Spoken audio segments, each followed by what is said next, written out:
What is going on, everybody? It's your boy Marcus Washington. You're on the mark where we talk everything Falcons football. It has been a minute, man.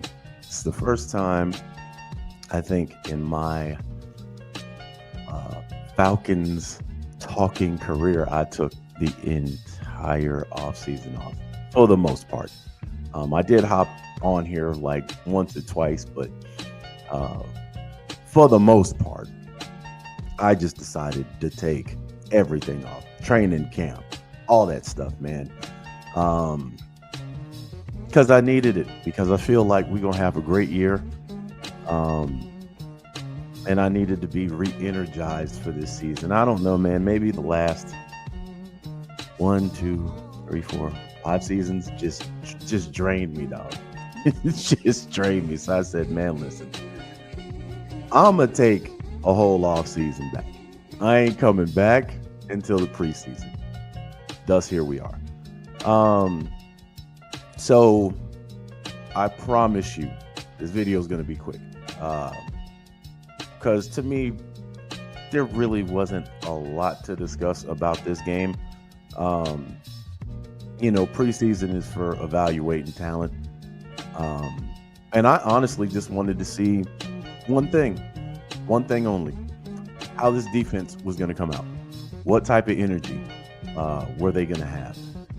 And I can't even say to my surprise, because this is what Jeff Ulbrich does with defenses. We had 2 turnovers, possibility of a third. We had three strip fumbles, but we couldn't get on the last one. We had one in the red zone. And the main thing I was looking at is, bro, they were getting to the quarterback rushing 4. And these ain't starters. These are guys competing for a job. Stick, man, look, that dude was not afraid to throw the football. He threw it in some dangerous spots every now and then, but for a preseason game, man, it is what it is. It's just good to have football back. Now I will say, after last night, I better not see Mike. Everybody's in Saran wrap. Matter of fact, they in aluminum foil. I don't want to see Michael Penix in the preseason. I don't even want to see Kirk Cousins in the preseason, because one, he's still a trade chip. We need him as healthy as possible, right? Bijan, no need. Pitts, no need. Mooney, no need. All these other guys, no need. No need.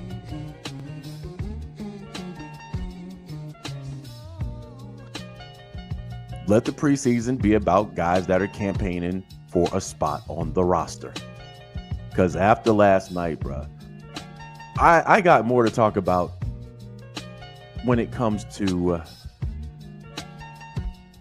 Mo, right? And I'm looking at this from a perspective a lot of people aren't. I haven't heard a lot of people talk about.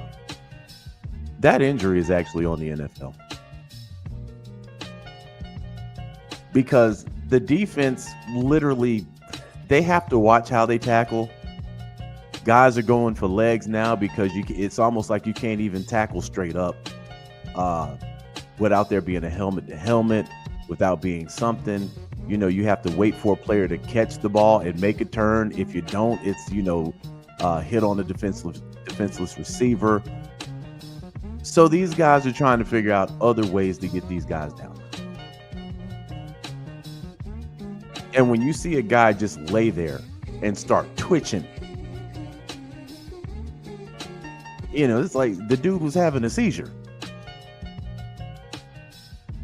And another thing, man, Herm Edwards. I know the NFL paying y'all guys. I know the NFL's paying y'all guys.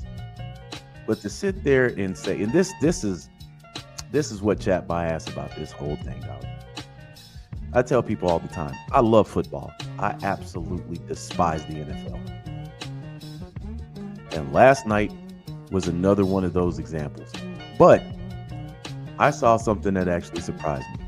So Herm Edwards gets on there and he talks about how impressed he was at how the NFL handled this, and how the NFL chose to suspend the game, and that was the right call. And they did such a good job of, man, you can't play after a situation like this. And I'm like, motherfucker, what are you talking about? Last time I checked, they lined up for a play. The only reason the NFL suspended the game is because both teams pretty much told the NFL, we're done for the night.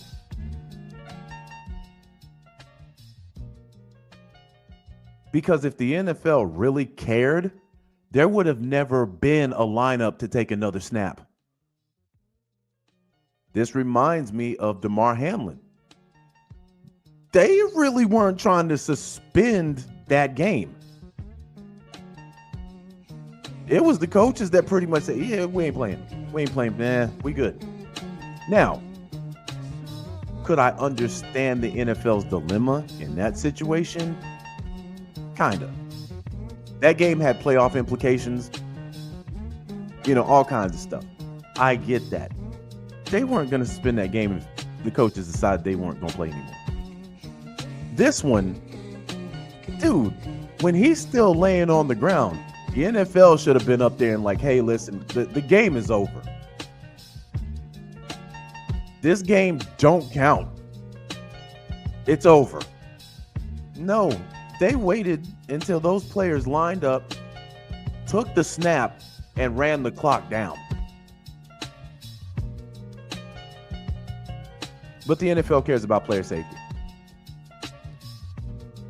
Now, on the flip side, what did impress me was the fact that those players and those coaches told the NFL, kiss our ass. We're not playing. The game's over. What could the NFL do? It was clear they weren't playing. It was clear they were no longer playing the rest of the game. So what could the NFL do? And now what I'm starting to see players do in the NFL is flex some of their power and their muscle like players in the NBA have been doing for the last 10 years. You're seeing it in Cincinnati with the rookie. You're seeing it in Dallas right now with Micah Parsons. You saw it in Cleveland with Myles Garrett.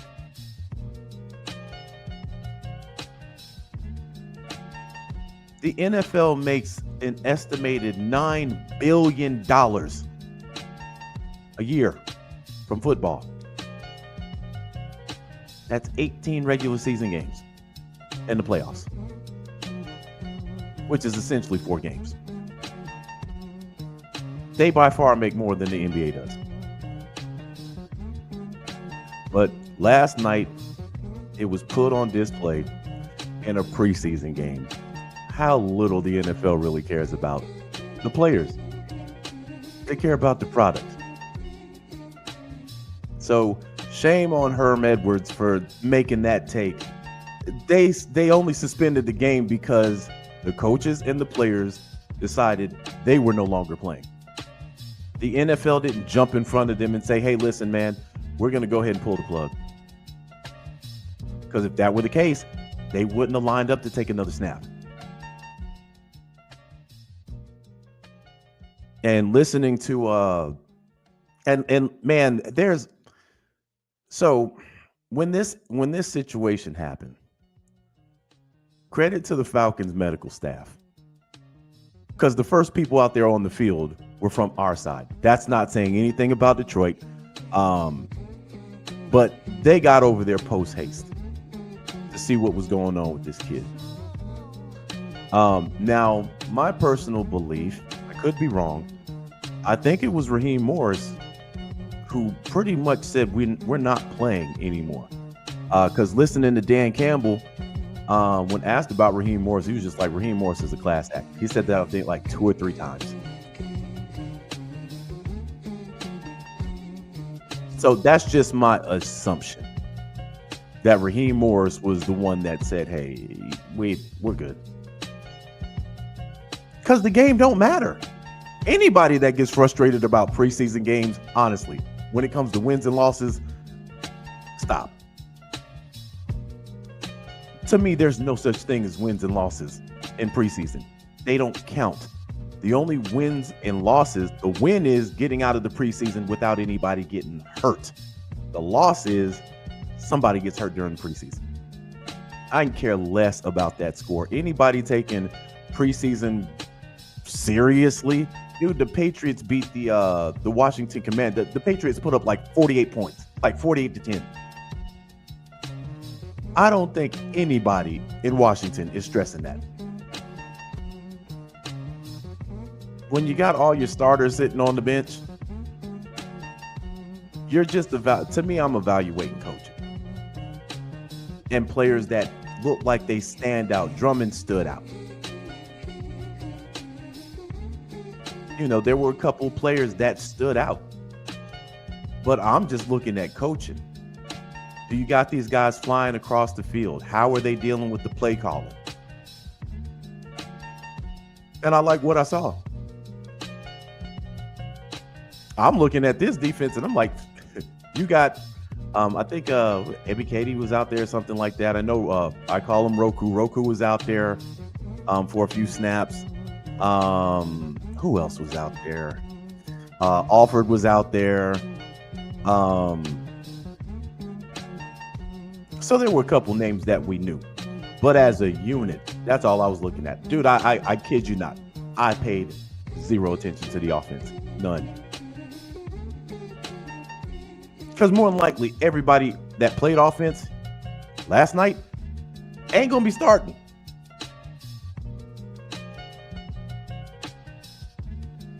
But I like the fact they were aggressive. They were aggressive in spots.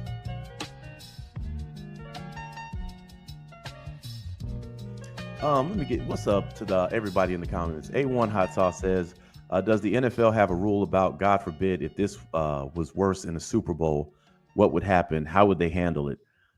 Man, in that situation, I think they would still have to, they'd have to keep playing. I think outside of an act of God, it would be hard to suspend the Super Bowl for a number of reasons, man. Ad revenue, the fact that it's the last game of the season. Like, how do you suspend the Super Bowl? That would be pretty interesting. I hope it never happens. It would be pretty interesting how they would even deal with that. How would you suspend this? And then you got to think about the people that paid to see that game.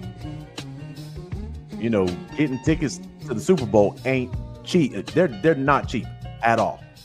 So do you refund these people? Like, do you have it like the next Sunday at the same spot, at the same stadium? So you got people that book hotels. Now they got to turn around and come back the next week. That's the only situation where you would just have to tell the players, hey, listen, man, because there's too much on the line. When DeMar Hamlin went down, there were playoff implications. And if I'm not mistaken, I think that was a primetime game also. But it was either, I think that was either a Thursday or a Sunday night game. I want to say it was a Thursday night game. Not 100% sure, but I hope that never happens. I hate to see players get hurt anyway, whether they tear an ACL or whatnot. But these type of, head and neck injuries, where the brain is involved and, concussions. And man, when Tua was getting those concussions, I'm like, man, y'all got to pull this guy out the game, man. There was a guy, NFC rival of ours, who I love seeing play. But that man, dude, if a player tapped his head, he was having a concussion. That was Luke Kuechly.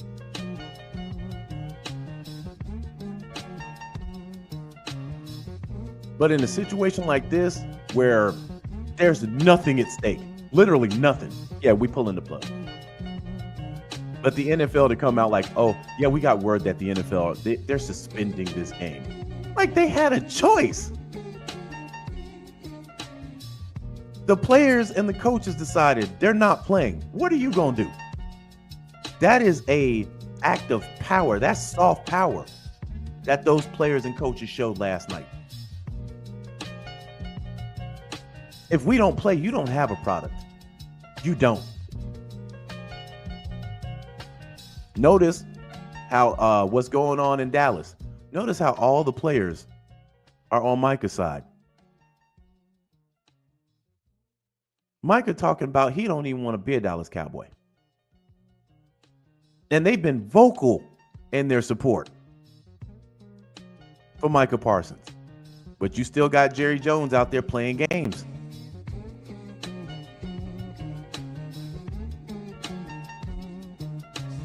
This don't really happen in the NBA. This definitely don't happen in baseball. And I can't tell you I think the last time I honestly sat down and really was interested in a baseball game was when we won the World Series. That's it. Outside of that, bruh, I would literally rather watch paint dry. But look at them contracts. Man, they signing these guys 10 years, $600 million. That's one player.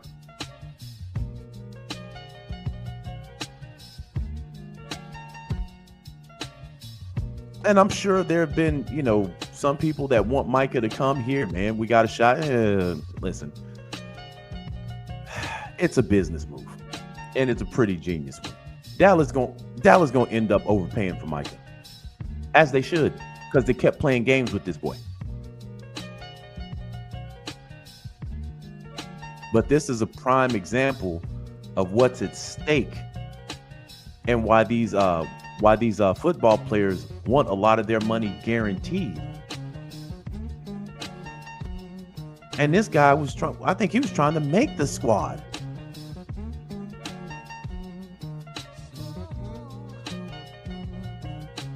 Listen, I love this game. I do. But outside of bare knuckle fighting, this is a brutal sport, man.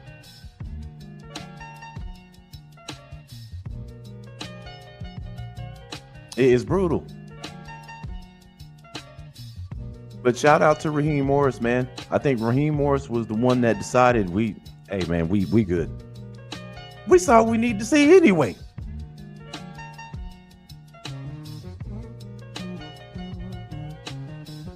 By the third quarter, we taking a look at the fourth string guy.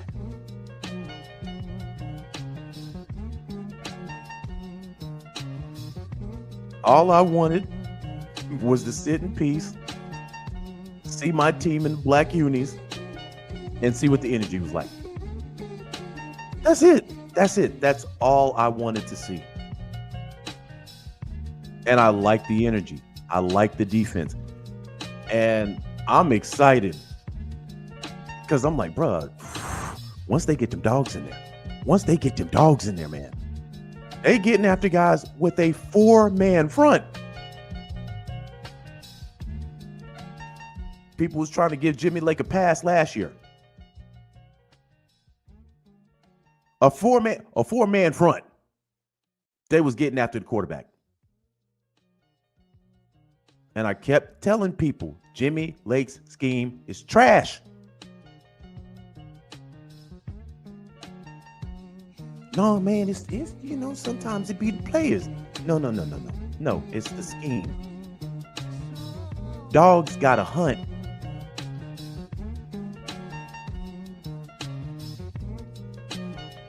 That's what defense has to hunt.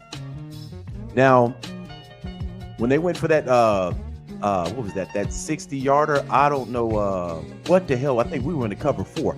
Bruh, whoever that was that let that dude run right past him, I'm like, what the fuck you sitting on, bruh? There's nobody behind you. Now that, if I'm over it, I'm hollering homeboy.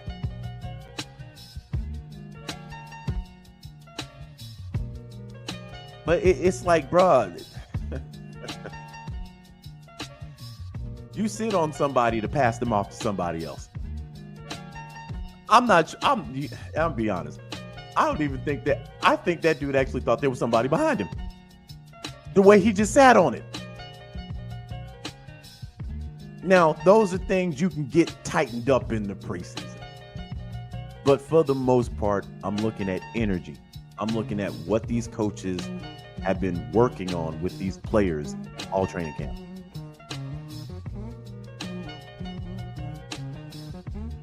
So a lot of the preseason mainly is me watching coaching, even though it's vanilla as hell. But that energy still has to be there. And I like what I saw. And cool. Hey, listen, bro. You better not slip. That dude hit that 57-yarder with space.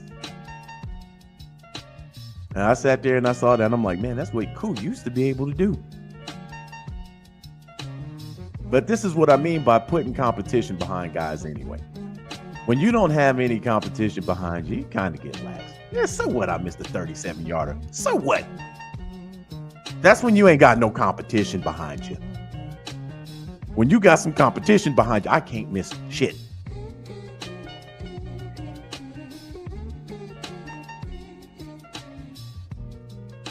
So, I was talking to one of my homeboys yesterday.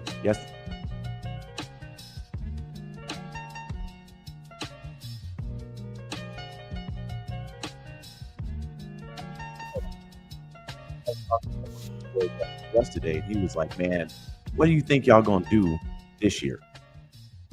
Do you think you got enough? I said, man, we got the pieces, dog. We got the pieces. We got the pieces. We got them. And my stance still stands. If we do not make it to the NFC Championship game, you got to get Raheem up out of here. I'm not for a playoff berth. That should have happened last year. A playoff berth, no, he gets fired just the same. You get to the first round and get knocked out. You still fired. It's NFC champion. That's the bar. That's the minimum for me. You should win your division, bro.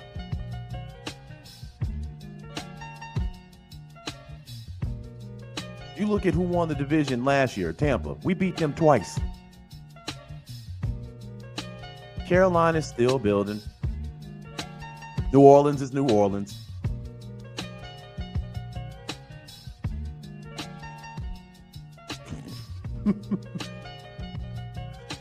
You should win your division. I'm not doing no struggle football this year. I'm not doing it. You shouldn't struggle against every single solitary fucking team you play. You shouldn't. Some of these guys got to get smoked on heavy. You got a team coming into town that has no business winning. They ain't got no business winning.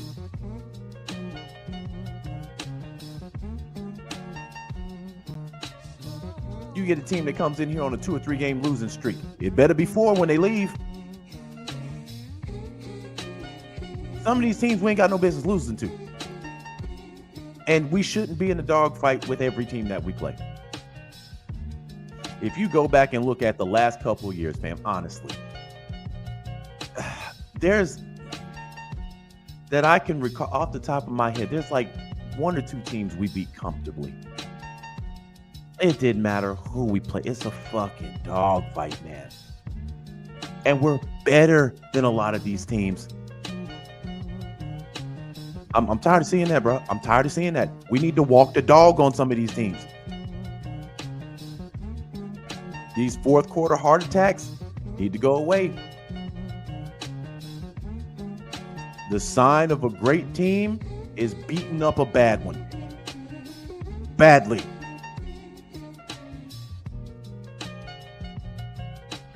Now, you take Washington, for instance, last year. Washington reminds me of, I think the last year we went 13-3. You go back and rewatch that season, we could have easily lost 4 or 5 of those games that we won. Easily. We had a little pixie dust on us. Washington last year had heavy pixie dust on them. Now they got better. They added some pieces. Because I feel like they want to beat these teams dominant. And listen, rookie QB, NFC Championship game.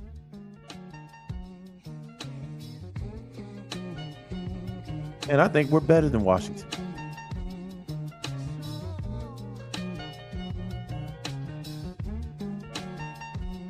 That's just my take. That's my honest take. We damn near proved it last year. Should have won that game, but Raheem. So,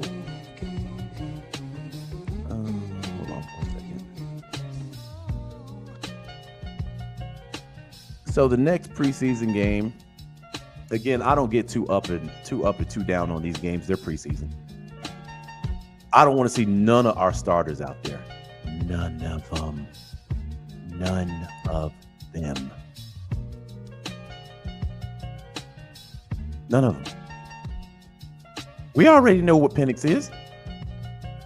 See, this is the difference between Penix and Desmond Ridder. Desmond Ridder should have played every single solitary one of those preseason games because he wasn't ready.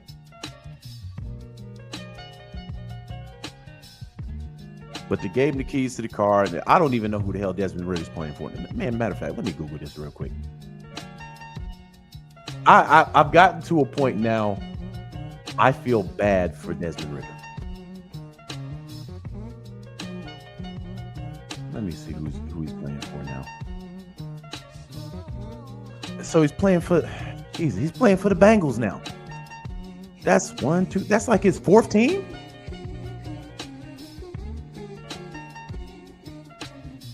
Dude, we got off him 2 years ago. This man's on at least his, what, he went to Arizona. He went to the Raiders.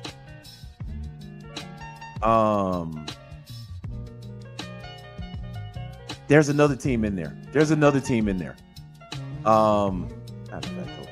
Let me just pull up his shit.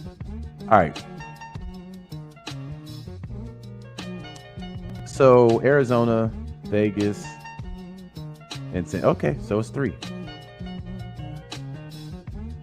But 3 on the inside of basically a full year.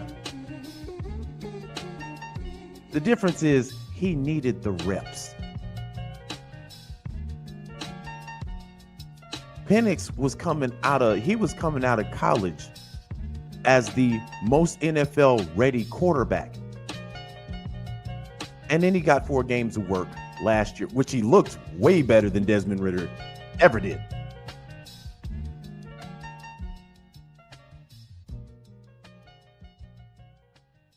So, yeah, I don't need him out there.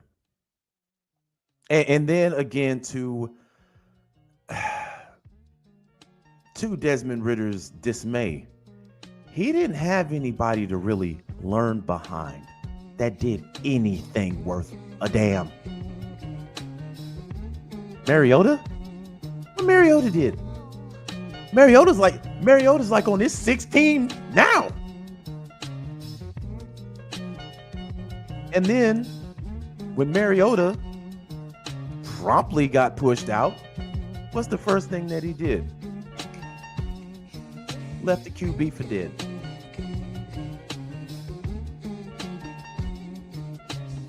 So Dez really didn't have anybody. He didn't really have a strong support system.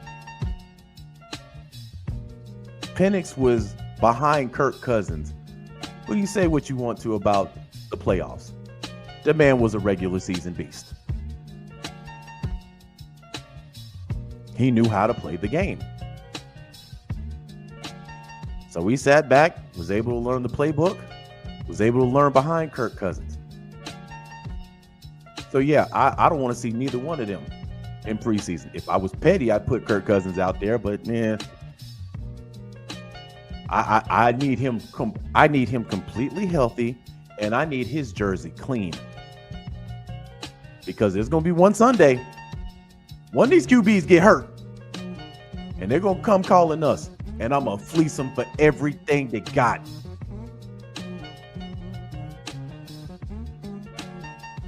You let somebody like a Stafford go out.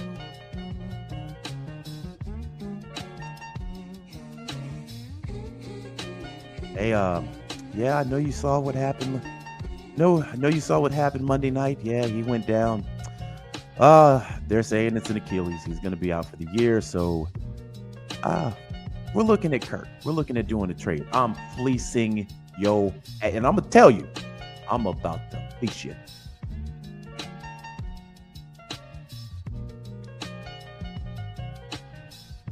And then I'm going to fleece him.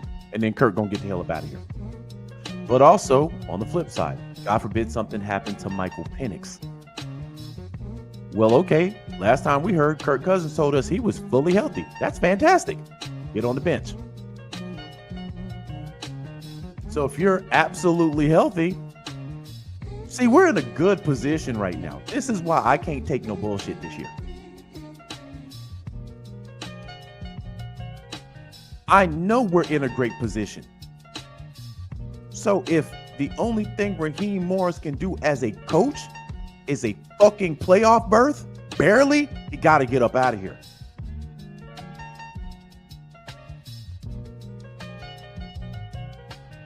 Now, we make it to the NFC Championship game and lose? Okay. Shoot him another year. What's going on, Armani? Armani says, if it's the Rams, just tell them give us our pick back from the first round. Hey, man, we're in a great position. So I'm not, but I also, you know, I am cautious. Because we have enough trauma as a fan base to be in a great position and then just sit here and be like, how the fuck are we in this situation now?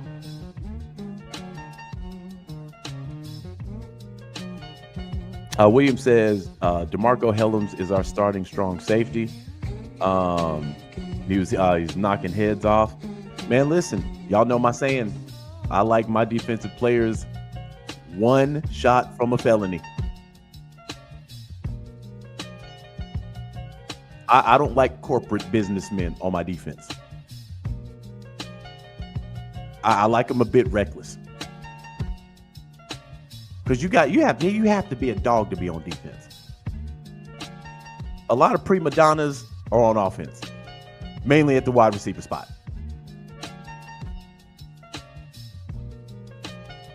I like my defense to like to hit people.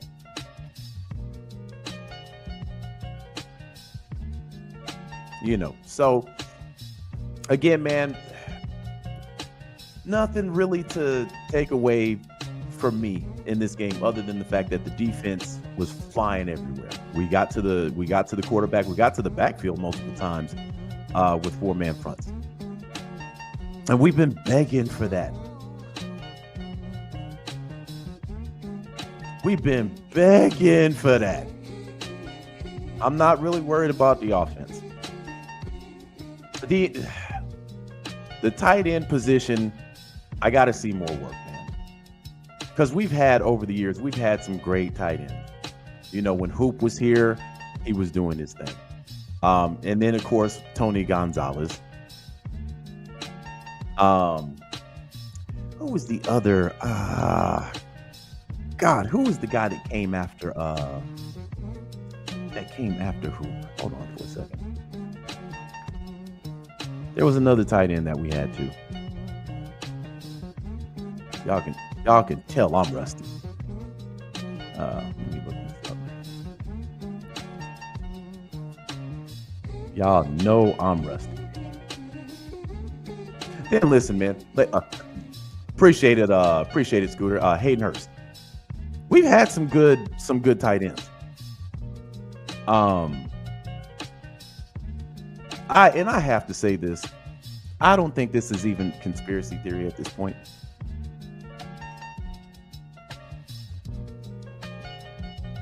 Whatever that chick had on Shannon Sharp to settle that case out of court, Felipe Franks has on the Atlanta Falcons?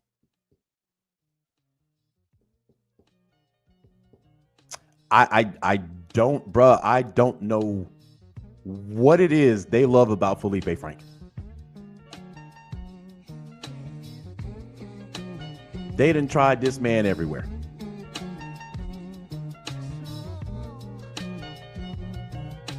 This man's been a quarterback. This man's been a tight end. I think this man was playing a little bit of special teams. I don't. Why y'all got this guy here?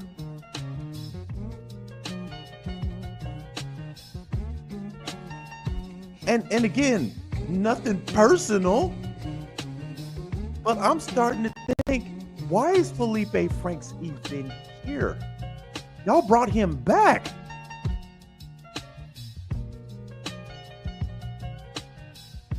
The man got tape somewhere, man. The man got tape somewhere.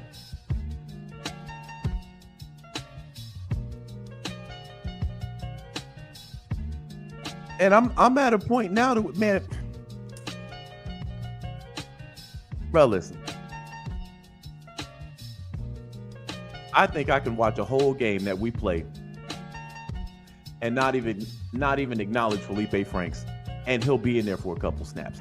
To me, that's how irrelevant he is as a player. And the fact that they keep trying to move him into different spots in the pro level, dude, that's what you do in college. Try to make quarterback, didn't work. Try to make tight end, didn't work. Man, this man is taking a paycheck from somebody who can probably help us. And we got to start cutting the fat. So, hold on for a second. And, you know, hold on. Let me look up this other player real quick.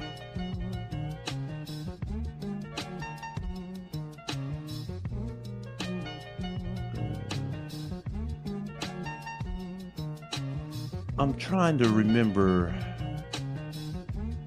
the other player we had that was similar.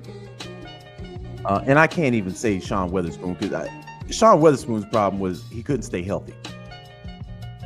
When he was healthy, he was decent, but he could not stay healthy, man. But yeah, bro, I don't know why. I don't even know why we got him at this point. And I feel like he's taken a roster spot from somebody that we can actually use, somebody that can actually benefit this team. But I digress on that, man. Anyway, I said this wasn't going to be long. We're at 39. Again, man, I appreciate everybody that hopped on here. It's been a minute, but we activated now. We activated. And I needed this offseason. I needed it. Shout out to all the content creators, man. And I realized for the last decade plus, toilet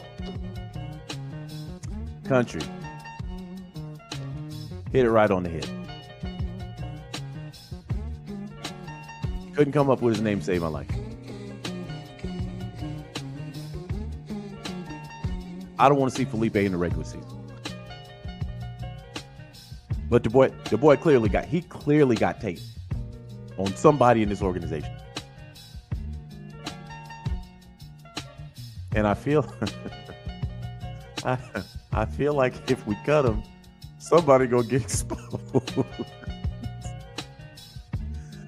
Oh God. Somebody might get exposed. I don't know. But yeah, man. I believe we're going to be great this year. I've had a couple dreams about it in the offseason. I've seen us in the Super Bowl. In my dream in the offseason. The last time this happened was at the beginning of 2016. We made the Super Bowl. Now, we absolutely wet the bed in the Super Bowl, but we made it there. And Atlanta, we're kind of a dark horse right now. You know, you look at Tampa Bay, we can beat them. You look at New Orleans, we gonna beat them. We look at Carolina, we gonna beat them. But there are a couple games on the schedule that's really gonna show us what we're about. The Bills is pretty much the main one. But I think Josh Allen just got married. He got some of that in-house now. He married Haley Steinfeld. So he got some of that in-house trim now. He might fall off this year.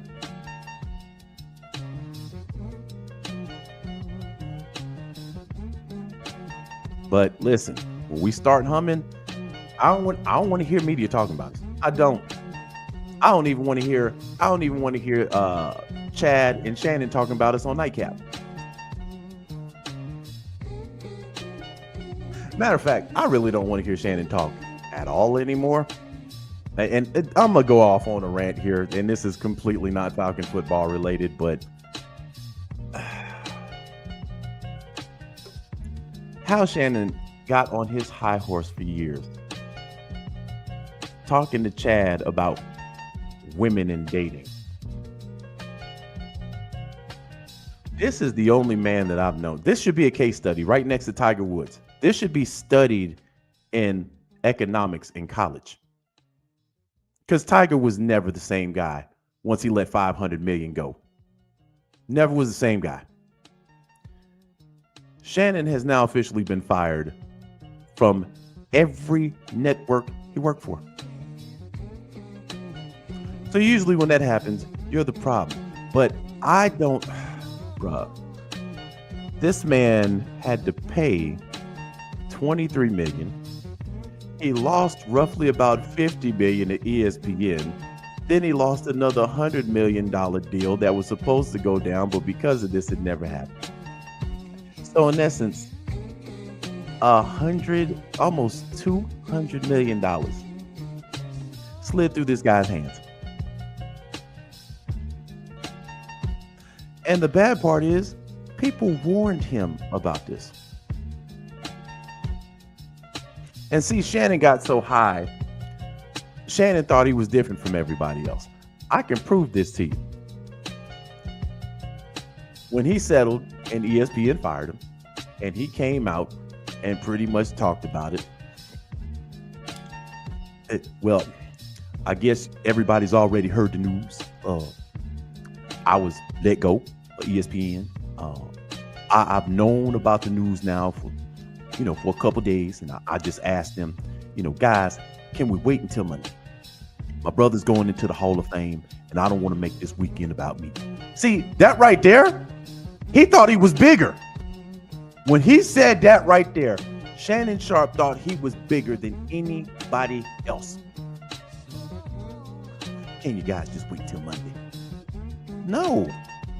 When has ESPN ever cut black anchors slack? Dude, this is the same company that made Jalen Rose apologize after a commercial break. This is the same company that forced Stephen A. Smith to apologize for 5 minutes and then suspended him anyway over something that was very logical to say. Your boy thought he was different. So now when I look at Nightcap, I look at Chad as the sensible one. What you doing running around here with a 21-year-old? You got kids older than this one. I'm going to tell you why I think he settled. She probably had tape of her hitting it from the back.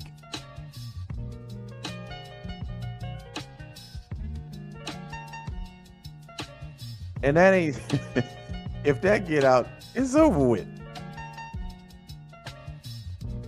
And then, dude, the icing on the cake, and probably the most embarrassing thing, right after the settlement, this chick hops up there and announces she's retiring from OnlyFans. So not only did he let 200 million go, damn near, he retired somebody.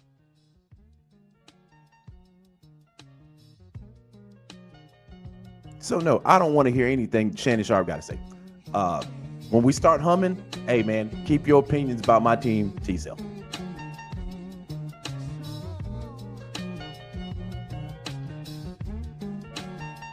That man, bruh. ESPN is notorious. They're notorious for what they do to black anchors. Just guys, just wait till Monday.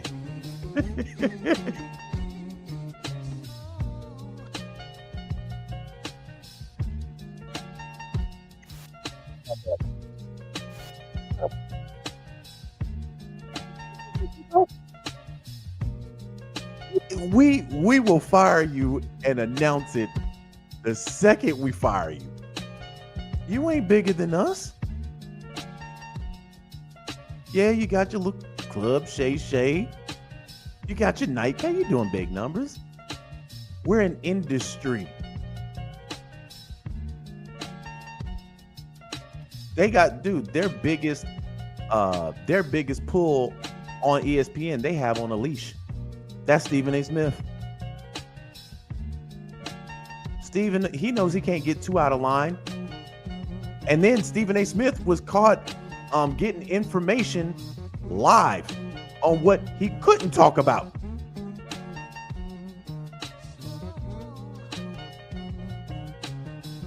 And I ain't even trying to make this racial. But when a white athlete gets in trouble, Stephen A. Smith's whole tone changes. So, before I start, let me say it's a very sad day. And, I've wrestled with this because I consider Dana White a friend. I consider him a great man, what he's done for the UFC, how he's built that from the ground up. Very respectable man. I've hung around him a couple times. Him, I never condone domestic violence. I never condone it. And I've spoken to him personally. And he's told me adamantly how sorry he is for how that happened. Look, whole tone changes, bro. You let it be one of these black athlete get a traffic ticket. Put the camera on me. Tyreek Hill, you know better. You know better. To run a stop sign to get to the game on time, you know better. It'd be completely different tone, bro. That's why I don't take ESPN serious. The only person over there that's got some pull right now is Pat McAfee.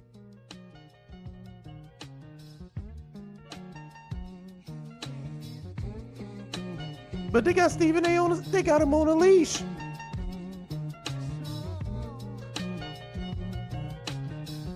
So what made Shannon think that he was any different? The man was cheesing. Shannon Sharp was cheesing when he got that contract. Yeah, I've come a long way. My grandma used to always tell me, yep. I mean, Shannon, you do right, you get right.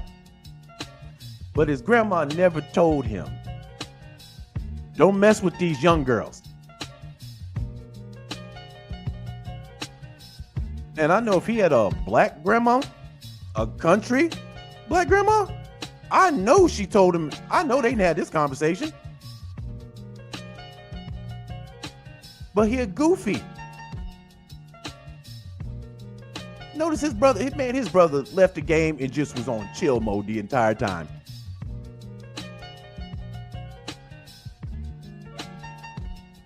But I ain't gonna knock a man's money. I'm glad that he still got nightcap. I'm still glad that he's got Club Shay Shay. But for years, he had been on a high horse, talking down on everybody else while he out here fooling with this young girl. And kudos to the young chick. She played the game right. She knew she had a sucker.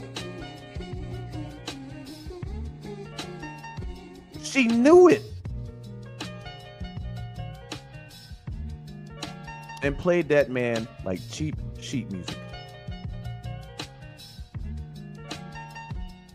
Now Shannon can't really talk bad on nobody. Because all you got to do is bring that up. I don't know about you, Shannon. I ain't never dropped $23 million on one chick. That would probably cut him to the bone. But I don't want to talk about my team. When we start getting on a run, hey man, leave my team out your mouth. Chad can talk about us. I don't want to hear you talking about us. And ESPN ain't gonna cover us unless we just run in the table on teams. They focus on the Dallas Cowboys. And the Dallas Cowboys. Dude, they barely talked about Washington last year. If we're gonna keep it a buck. But it's these huge market teams that they talk about continuously. And I think that's why a lot of people have turned to YouTube to get their sports stuff. Because sports media on ESPN, it's become the WWE.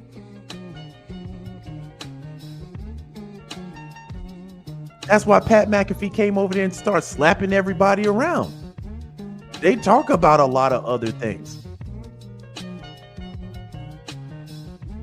And the fact that Stephen A. Smith is making more than some athletes is fucking insulting. Now, again, get your money, black man. Ain't mad at that. But y'all paying him what? No, don't cover us. Don't cover us. Y'all ain't cover us when we were losing. Y'all covered the Cowboys when they were losing, though.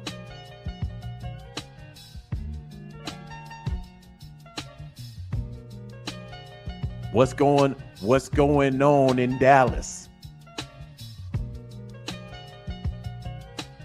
So they relevant whether they win or lose, but no other team is relevant when they're winning.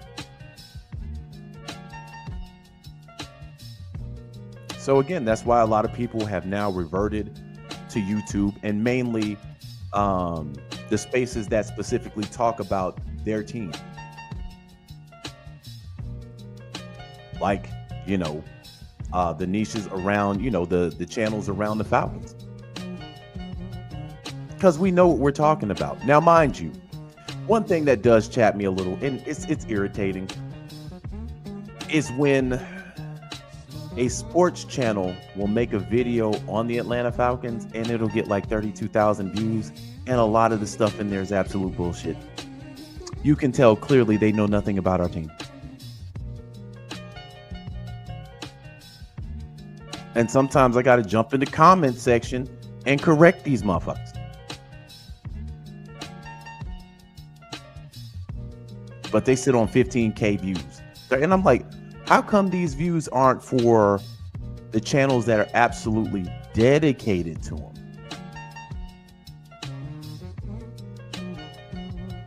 Big Low, Smitty, they should be getting them numbers like that. Not some rando that covers 32 teams incorrectly. And I'm not talking about any channel in specifically. I'm just saying in general. You want to know what's going on in Falcons football? Get in the niche.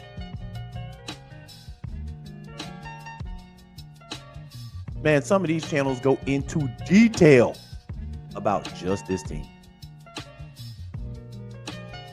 And that's for other other teams too. But more and more people are starting to do that. Alberto says, hey Mark, was we a playoff or Super Bowl ready team beginning of last year with Kirk Cousins? What's the difference this year? Well, I mean, one of the main differences is the fact that Kirk Cousins was hurt and didn't disclose that. So we went on a month losing spree and barely got past Oakland. And they waited too long to pull him. Now he looked semi-decent playing Minnesota, But by the time we got to the Raiders game, they didn't even trust Kirk Cousins to throw. And again, when we played Washington, we played good enough to win that game. Raheem Morris absolutely wet the bed with the timeouts. And then the game that we needed to even have a chance of going to the playoffs against Carolina, he just let Jimmy Lake do whatever the hell he wanted to do. So there were a lot of things that happened we should have been a playoff team last year. But there were just some things, some off the way, and the defense didn't look good all year either. So with the talent that we had, it was squandered, honestly, by the coaches. Because if and we said it over here, dude, we've never seen a quarterback fall off like this fast ever.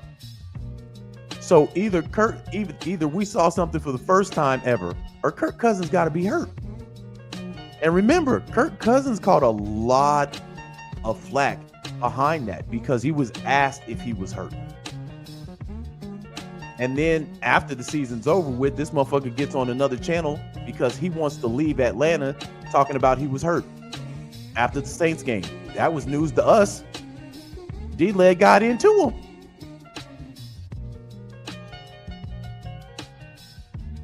So there was a lot of, what's the word I'm looking for? Starts with the D. It'll come to me in a second. But yeah, there was a lot of crazy stuff going on. But you add some pass rushers. You get a new defensive coordinator who's actually proven something. You're going into the second year, your OC's tenure. You got the quarterback of the future starting the team, and then you got the guy who was injured last year, who during the regular season is a good quarterback as your backup, fully healthy. And then the division you're playing in isn't screaming we the best like DJ Khaled. Tampa can't scream that right now. Carolina can't scream that. And New Orleans can't even whisper. They can't even whisper at this point. Everybody on that roster is just there for a paycheck this year. They ain't going nowhere. So everything's lined up for you to take this. So that's why I'm not taking no excuses this year. I'm just not. I'm not. I'm not taking it this year. Y'all need to go out, put foot to ass to most of these teams on the roster. No down to the 2-minute warning in the fourth quarter. Fuck that. I want to be able to kick back, relax, text on my phone in the fourth quarter. I need some of them games this year. Well, at the beginning of the fourth quarter, you can start washing dishes and start cooking and some shit like that. Take a phone call. Man, these fourth quarters, we can't even breathe up in this motherfucker, man. We got to worry about getting in the field goal position and possibly winning it that way. We need some of that 2016 magic. Beginning of the fourth quarter, I was taking dumps. I'm taking bathroom breaks when the game on. I'm like, man, this team ain't come back. Team down 28 points. You start doing other shit. You start vacuuming. You start vacuuming the house. Going to check on stuff. We need some of them games, man.